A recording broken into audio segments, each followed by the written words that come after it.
નમસ્કાર દર્શક મિત્રો, નવજીવન ન્યૂઝમાં આપનું સ્વાગત છે। ડેડિયાપાડાના આમ આદમી પાર્ટીના ધારાસભ્ય ચૈતર વસાવા પોતાના મત વિસ્તારમાં આવતા સાગબારા તાલુકા પહોંચ્યા હતા, જ્યાં સોલર પ્રોજેક્ટની કામગીરી ચાલી રહી છે અને આમાં 18 જેટલા આદિવાસી સમાજના લોકો પર પોલીસે ફરિયાદ નોંધી છે। આ ઘટનાને લઈને ધારાસભ્ય ચૈતર વસાવા રોષે ભરાયા છે। તે રીતે સમગ્ર ઘટના સામે આવી છે। 1500 મેગાવોટનો સોલર પ્રોજેક્ટનો આ વિરોધ ચાલી રહ્યો છે, તેના આદિવાસી સમાજના લોકો કરી રહ્યા છે અને તેના જ વિરોધના પગલે 18 જેટલા લોકો સામે પોલીસે ગુનો દાખલ કર્યો છે। આ ઘટના બાદ ચૈતર વસાવા કહી રહ્યા છે કે આવનારી પેઢી માટે એકજૂટ થઈને હવે બંધારણીય જે અધિકારો છે, જળ, જંગલ, જમીન, જે આદિવાસી સમાજને મુખ્યત્વે બાબતો છે, વસ્તુઓ છે, તેમનો જીવ છે, તેને બચાવવા માટે તમામ લોકોએ એકજૂથ થવું પડશે। બજેટ સત્રમાં ગાંધીનગરના કાર્યક્રમનું આયોજન કરવાની પણ તેમણે વાત કરી છે। તેમણે કહ્યું, જ્યાં પણ આદિવાસી લોકોની જમીન છીનવાશે ત્યાં તેઓ લડી લેવાના મૂડમાં છે। ઉદ્યોગપતિ નેતાઓને અને નેતાઓ અધિકારીઓને આગળ કરતા હોય છે અને આ રીતે જમીન ખાલી કરવામાં આવી રહી છે। જે અલગ અલગ જે બાબતો સામે આવી રહી છે, આદિવાસી સમાજનો આરોપ છે કે સરકાર વિવિધ પ્રોજેક્ટો લાવીને તેમની જમીન છે તે હડપી રહી છે। તે બાબતે ધારાસભ્ય ચૈતર વસાવા શું આવનારા ભવિષ્યની વાત છે, પણ હાલમાં આપણે બધાએ બચવા માટે આપણા જે પેન્ડિંગ દાવાઓ છે, એ પેન્ડિંગ દાવાઓ લગભગ 93,000 જેટલા આદિવાસી અંબાજીથી ઉમરગામના 93,000 જેટલા દાવાઓ પેન્ડિંગ છે। એમાં આપણા નર્મદા જિલ્લાના 5,360 પેન્ડિંગ દાવાઓ છે। ત્યારે એ પેન્ડિંગ દાવાઓને સરકાર જાણી જોઈને કંઈ કરવા નથી માંગતી। તમે જોયું હશે કેટલા સમયથી તાલુકા કક્ષાની વનસ્તરીય સમિતિ નથી મળતી, જે પ્રાંત અધિકારીની અધ્યક્ષતામાં મળવી જોઈએ ને। તમે ગામ સભામાંથી ગામડાની વન અધિકાર સમિતિથી જે સનતો માટેની દાવા અરજીઓ આપો છો, એની તાલુકામાં પ્રાંત અધિકારીની અધ્યક્ષતામાં તમામ આરએફઓની કમિટી છે, એમાં એ વન સ્તરીય કમિટી તાલુકાની હોય એમાં બહાલી આપીને જિલ્લામાં આવે તો જિલ્લા સ્તરીય વન અધિકાર સમિતિની કમિટી હોય એમાં બહાલી થાય, પછી આપણને સનતો મળે છે। ત્યારે આજે એ કમિટી ક્યાંય મળતી નથી। છેલ્લા નર્મદા જિલ્લામાં હું ચૂંટાયેલો ત્યારે એકવાર કમિટી મળી હતી। કેટલી વાર અમે કીધું છે, પણ કમિટી નથી મળતી, કેમ કે કમિટી મળે એટલે કમિટીમાં 500,000 દાવાઓ તો આ મંજૂર કરવા જ પડે। તો આ લોકો કોઈ પણ જગ્યાએ આખા ગુજરાતમાં કમિટી મળવા નથી દેતા।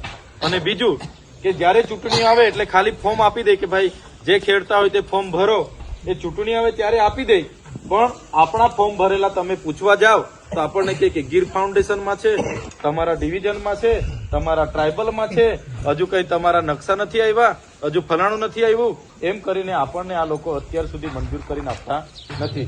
તો જે પણ લોકો જે જંગલ જમીન ખેડે છે અને જેમને મળવા પાત્ર અધિકાર છે એ લોકો માટે, અને જે લોકોને માનો કે 5 એકર જમીન એ લોકો ખેડતા હતા અને માનો 40 ગુંઠા જ મળ્યા છે, તો એમણે પણ જે જમીન ખેડી છે એ તમામ મળે એના માટે તો આપણે જો આગળ તમારા લોક સંઘર્ષ મોરચાની અધ્યક્ષતામાં આપણે રેલી પણ કરી છે।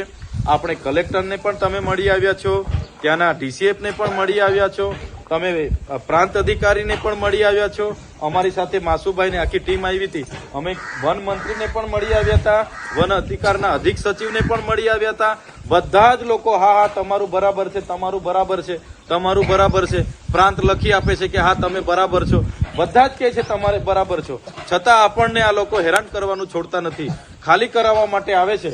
તો હવે મારી તો બધાને આગ્રહ છે કે જે પણ પેન્ડિંગ દાવાઓ છે અને જેટલા પણ આદિવાસીઓને જે પણ તાલુકામાં જે પણ જિલ્લામાં હેરાન કરે છે, એમને હમણાં જે બજેટ સત્ર ફેબ્રુઆરીમાં આવવાનું છે એ દિવસે જ્યારે પણ આહવાન થાય તો આપણા લોક સંઘર્ષ સમિતિ અંતર્ગત આહવાન કરીને એક દિવસ પૂરતા પણ ગાંધીનગર બોલાવીને આપણો અવાજ ગુંજે, આપણો અવાજ એમના ધ્યાનમાં આવે, એ લોકો નોંધ લે અને તાત્કાલિક આપણા માટે નિર્ણય લે, એના માટે એક દિવસ નક્કી કરો અને ફેબ્રુઆરીના જે બજેટ સત્ર હશે તે દિવસે ગાંધીનગર પહોંચી વિધાનસભા ઘેરાવાની ચીમકી આપી, ઘેરાવો નહીં થાય તો કઈ વાંધો નહીં, પણ ગેટ પર પણ ઉભા રહી આપણી જે માંગણી છે એ માંગણી આપણે કરીશું, તો આ સરકાર પર દબાણ આવશે અને તો જ આ સરકાર જે આપણને હેરાન કરે છે એ હેરાન કરવાનું બંધ કરશે એવું મને લાગે છે। આ તો મારું એક સૂચન હતું, પણ આપણે કરવું પડશે। આપણે હમણાં સુધી એટલી સંવાદને સંવિધાનમાં માનીએ છીએ એટલે આપણે સંવાદની વાત કરીએ છીએ, પણ એનાથી કોઈ નિરાકરણ આવતો નથી। આ લોકો ફરી કંઈ કરીએ એટલે 10 દિવસ છાના રહે, પાછા મહિનામાં ચાલુ કરી દે, પાછી એ જ હેરાનગતિ।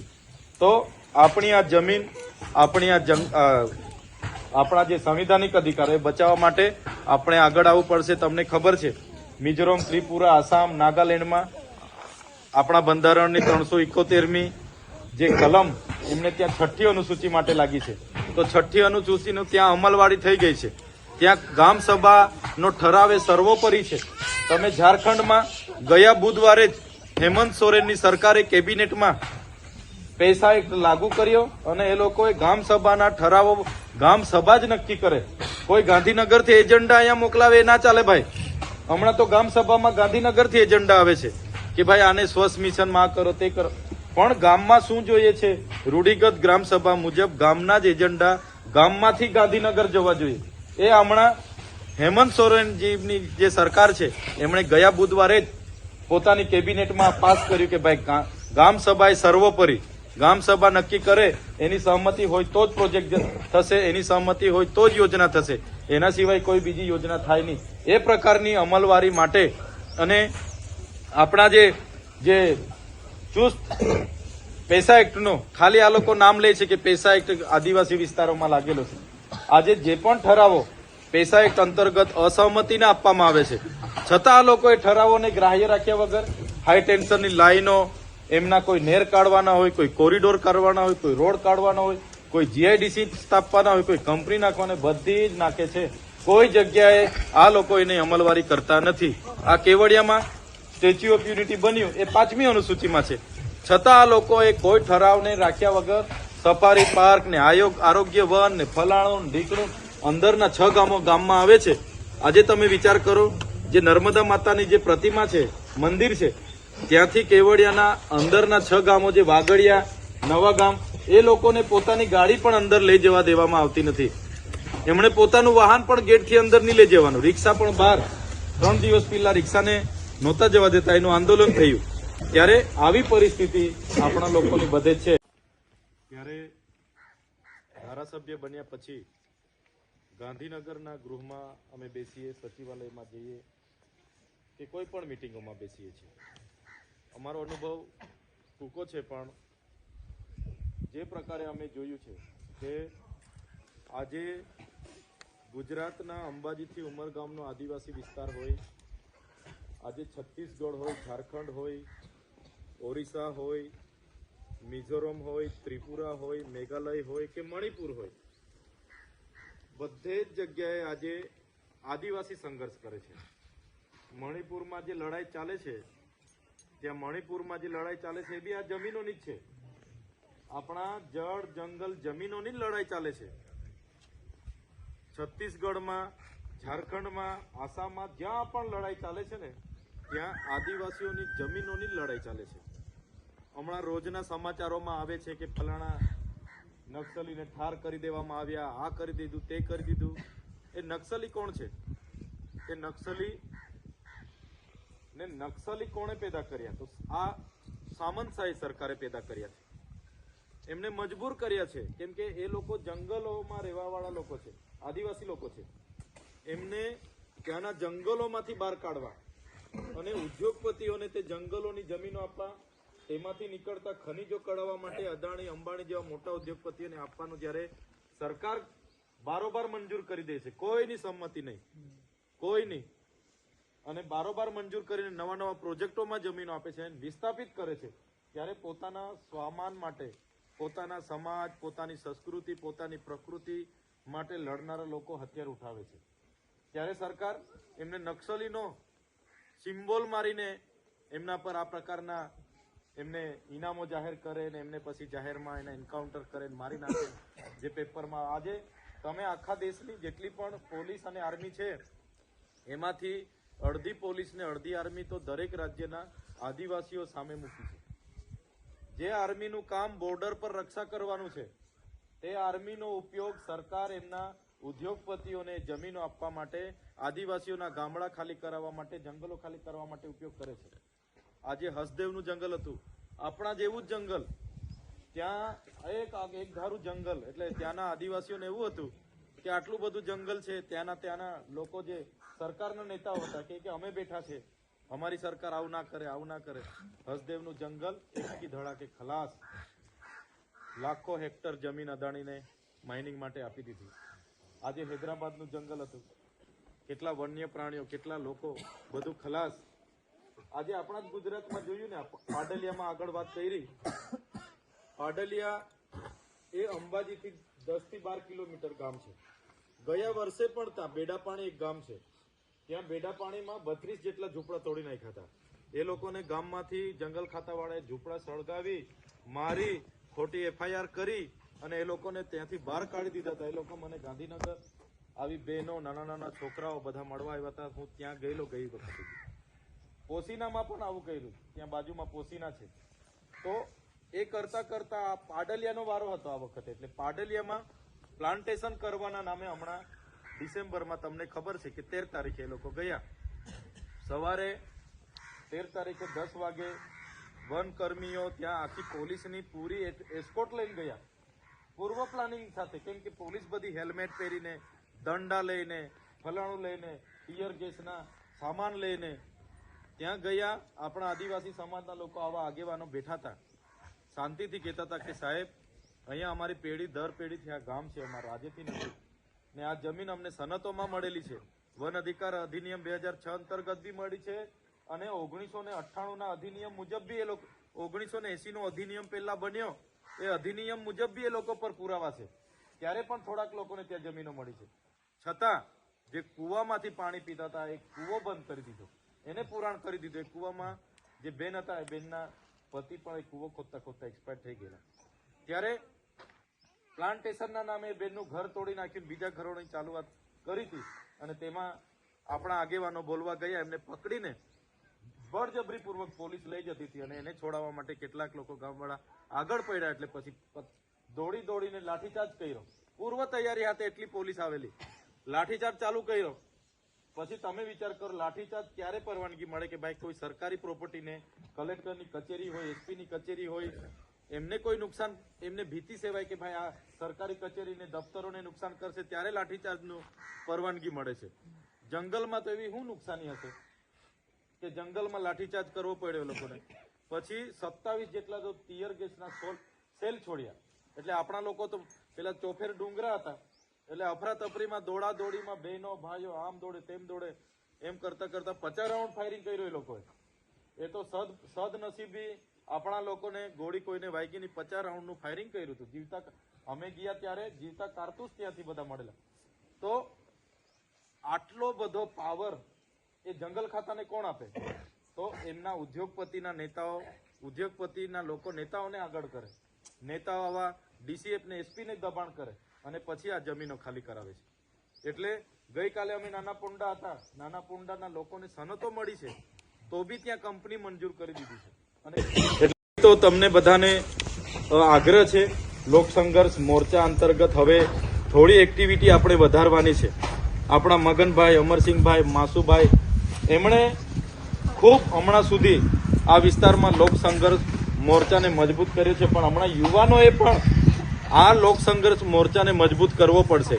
મહારાષ્ટ્ર હોય, મધ્યપ્રદેશ હોય કે ગુજરાત હોય, આપણે એ સંગઠનના એને હવે વિસ્તૃત કરવાના. આપણા જયેશભાઈ આજે આપણી વચ્ચે નથી રહ્યા, આજે વિક્રમભાઈ, નરેશભાઈના ફાધર પણ આપણી વચ્ચે નથી રહ્યા. એમનું ખૂબ મોટું યોગદાન છે. અમે તો ત્યારે અમારા મહેશભાઈ ધારાસભ્ય હતા, ત્યારે જયેશભાઈના ઘરે અમે કાયમ આવતા હતા. એટલે કહેવાનો મતલબ કે અમે કોઈ સંગઠન ઊભું કરીએ અને જંગલ જમીનની વાત કરીએ તો આ લોકો અમને રાજકીય પ્રવૃત્તિમાં ખપાવી દે કે ભાઈ આ તો રાજકીય રીતે આ લોકો કરે. પણ તમારા બેનર હેઠળ થાય તો અમે તો તમારી સાથે જ છે. જ્યાં પણ લોકોને આહવાન કરવાનું હશે, કોઈ પણ કાર્યક્રમ કરવાનો હશે, અમારી ટીમ તમારી સાથે જ છે, આગળ છે. અને એ આદિવાસી માટે હર હંમેશ અમે આગળ રહીશું. પણ એક લોક સંઘર્ષ મોરચો જે આપણો જે સમિતિ છે, એને એક સારું મોટું પ્લેટફોર્મ તમે આપો, અને એને ગાંધીનગર લેવલે પણ વિધાનસભાના સત્ર દરમિયાન એના બેનર હેઠળ આખા ગુજરાતના, એવું નહીં કે આપણા 2 જિલ્લાના, સુરતના કે તાપીના કે નર્મદાના, એટલા નહીં, આખા ગુજરાતના લોકોને આહવાન કરીશું.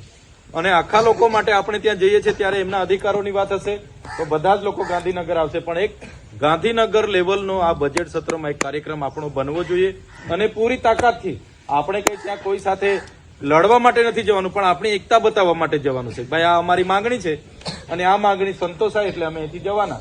આ માંગણી અમારી સંતોષાઈ જવી જોઈએ, ને સરકાર પર એવું દબાણ ઊભું કરવું પડે. અમે ગયા વિધાનસભાના સત્રમાં વિદ્યાર્થીઓની પોસ્ટ મેટ્રિક શિષ્યવૃત્તિ બંધ થઈ ગયેલી. હું 3,000 4,000 વિદ્યાર્થીઓને લઈને ઘેરાવો કરવા જતો હતો અને સરકારે પછી જાહેરાત કરવી પડી કે કઈ વાંધો નહીં, અમે વિદ્યાર્થીઓની જે સ્કોલરશીપ છે ગયા વર્ષે અમે બંધ કરી છે, 460 કરોડ રૂપિયા અમે મંજૂર કરીએ છીએ એમ કરીને એમણે જાહેરાત કરીને આપણા છોકરાઓને 460 કરોડ રૂપિયા બીજા દિવસે જમા બી કરવા પડ્યા. તો એ પ્રકારની એકતા પણ આપણે બતાવવી પડશે. એટલે વધારે વિશેષ વાત નથી કરતો. આ પરિસ્થિતિ બધા જ આદિવાસીઓની છે, તો આપણે આપણા હકની લડાઈ માટે તૈયાર રહેવું પડશે. પાડલિયા, અંબાજી, ડાંગ, ધરમપુર કે કોઈ પણ વિસ્તારના લોકો આજે પરેશાન છે. એટલે એના માટે બધાએ એકલ દોકલ લડવા કરતા તમારા બેનર હેઠળ બધા આવે અને નાની મોટી જે કંઈ રજૂઆત હોય એ રજૂઆત આપણે ગાંધીનગર સુધી પહોંચાડીએ. એ પણ કરવું પડશે આપણે. અને આપણા જે પણ આપણા અમરસિંહ દાદાએ કીધું, તો એ નવી વસાહતના લોકો પણ આપણી સાથે છે. ત્યારે જે પણ હેરાનગતિ ત્યાં થાય છે એના માટે પણ આપણે બધાએ આગળ આવવું પડશે. આગળ આ સરપંચ લોકોએ ત્યાં 1500 મેગાવોટની જે સોલાર પ્રોજેક્ટ મંજૂર થયેલો છે એમણે વિરોધ કરવા ગયા તો એમના પર એફઆઈઆર કરીને એમને પૂરી દીધા. તો 18 જણને પૂરી દીધા ને. તો આ જ એમની નીતિ છે. એટલે આપણે બધાએ એક રહેવું પડશે. આવા સોલાર પ્રોજેક્ટના નામે સાપુતારા અને સ્ટેચ્યુ ઓફ યુનિટીના કોરિડોરના નામે અને હાઈ સ્પીડ કોરિડોર એક બીજો બને છે એના નામે એવી કેટલાય પ્રોજેક્ટ આવવાના છે. હાઉસિંગ સોસાયટી ને અભયારણ્ય, ફલાણું ઢીકણું. ત્યારે આવનારા દિવસોમાં આપણા જે આવનારા બાળકો છે, આપણા આવનારી પેઢી માટે જમીન બચે, જંગલ બચે અને આપણા જે સંવિધાનિક અધિકારો બચે જે આપણને બંધારણમાં મળ્યા છે, એના માટે આપણે બધાએ કાર્યરત રહેવું પડશે. જ્યારે પણ જરૂર પડશે ભેગા થવું પડશે અને જ્યારે પણ લડવું પડશે એક થઈને લડવું પડશે. જ્યારે ઉકાઈવાડાને જરૂર પડશે ઉકાઈવાડા માટે પણ આપણે ઉપસ્થિત રહેવું પડશે. કેવડિયાવાડાને જરૂર પડશે ત્યાં પણ એમને મદદ કરવી પડશે અને આપણી જરૂર હશે ત્યારે બધાને પણ બોલાવવા પડશે. એ રીતના ક્યાંય પણ કોઈ પણ આદિવાસી સાથે આ પ્રકારનો અત્યાચાર કે એમની જમીનો છીનવવાની વાત થાય તો આપણે બધા એક આદિવાસી તરીકે ઉપસ્થિત થઈએ. એ જ વાત સાથે અમે તમારી સાથે છે. તમે જે પણ આયોજન કરશો, જે પણ કાર્યક્રમ કરશો, તમે અમને કહેજો કે અમારો આ રીતનો કાર્યક્રમ છે. પ્રાંતને મળવા જવાની વાત હશે, કલેક્ટરને મળવા જવાની વાત હશે કે કોઈ પણ ગાંધીનગર લેવલની રજૂઆત હશે, અમે અમારી આખી ટીમ તમારી સાથે છે. અને આખા ગુજરાતના આદિવાસીઓને જ્યારે આહવાન કરવાનું થશે ત્યારે પણ તમારા માટે જ્યાં પણ કાર્યક્રમ આપણે આપીશું, હમણાં અહીંયા તો ઘણા કાર્યક્રમો આપ્યા છે, પણ એક ગાંધીનગર લેવલનો કાર્યક્રમ આપણે ગોઠવીએ અને ત્યાં બજેટ સત્રમાં આખા ગુજરાતના આદિવાસીઓને પણ આપણે આહવાન કરીશું અને તમને ન્યાય મળે એ દિશામાં આપણે આગળ વધીશું. એ જ વાત સાથે બધા આજે દૂર દૂરથી અહીંયા આવ્યા છો, આજના શ્રદ્ધાંજલિ કાર્યક્રમમાં પણ આપ ઉપસ્થિત થયા અને સાથે સાથે આપણે બધાને મળવાનું આજે એક અવસર પ્રાપ્ત થયો છે. ત્યારે તમામ વડીલો, તમામ યુવાનો, માતા બહેનો આપ સૌને મળીને અમારી હિંમત વધે છે અને આદિવાસીઓનો જે પણ અવાજ બનવા. વૈષ્ણવજન તો તેને કહીએ જે પીડ પરા